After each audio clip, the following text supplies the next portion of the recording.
NHRC ભારતે 2 અઠવાડિયાના online internship કાર્યક્રમનો સમારોપ કર્યો.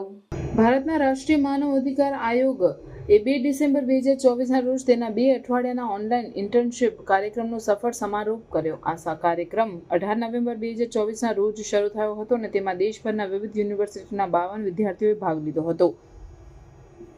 આ વિદ્યાર્થીઓએ માનવ અધિકાર અને તેમને સુરક્ષિત કરવા માટેના મિકેનિઝમ વિશે મૂલ્યવાન જાણકારી મેળવી. NHRCના કાર્યકારી અધ્યક્ષ વિજયા ભારતી સાઈનીએ સમારોપ સત્ર દરમિયાન ઇન્ટર્ન્સને સંબોધિત કર્યા. તેમણે કાર્યક્રમને સફળતાપૂર્વક પૂર્ણ કરવા બદલ તેમને અભિનંદન આપ્યા અને પ્રાપ્ત થયેલ જ્ઞાન અને જાણકારીને આગળ વધારવા માટે પ્રોત્સાહિત કર્યા. સાઈનીએ સમાજમાં ન્યાય અને સમાનતાને પ્રોત્સાહન આપવા માટે મહત્વ પર ભાર મૂક્યો અને ઇન્ટર્ન્સને માનવ અધિકારોના રક્ષક બનવા માટે પ્રોત્સાહિત કર્યા. તેમણે સહાનુભૂતિ, કરુણા અને ન્યાય, સ્વતંત્રતા, સમાનતા અને ભાઈચારા માટેની અડગ પ્રતિબદ્ધતાની જરૂરિયાતને હાઇલાઇટ કરી.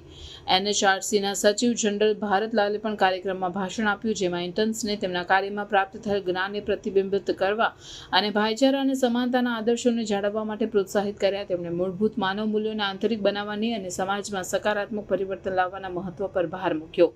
ઇન્ટર્નશિપ કાર્યક્રમમાં વરિષ્ઠ NHRC અધિકારીઓ, નિષ્ણાતો અને નાગરિક સમાજના પ્રતિનિધિઓ દ્વારા માનવ અધિકારીઓના વિવિધ પાસાઓ પર સત્રોનો સમાવેશ કરવામાં આવ્યો હતો. ઇન્ટર્ન્સે મંડોલી જેલ, પોલીસ સ્ટેશન અને દિલ્હી સ્થિત આશા કિરણ શેલ્ટર હોમના વર્ચ્યુઅલ પ્રવાસોમાં પણ ભાગ લીધો હતો, જે તેમને વિવિધ સરકારી સંસ્થાઓ અને માનવ અધિકારી સુરક્ષા મિકેનિઝમના કાર્ય વિશે વ્યાપક સમજણ પ્રદાન કરે છે.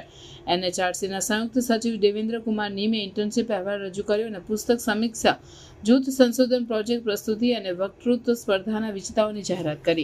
કાર્યક્રમનો સમારોપ ડિરેક્ટર લેફ્ટનન્ટ કર્નલ વિરેન્દર સિંહ દ્વારા આભાર વિધિ સાથે થયો.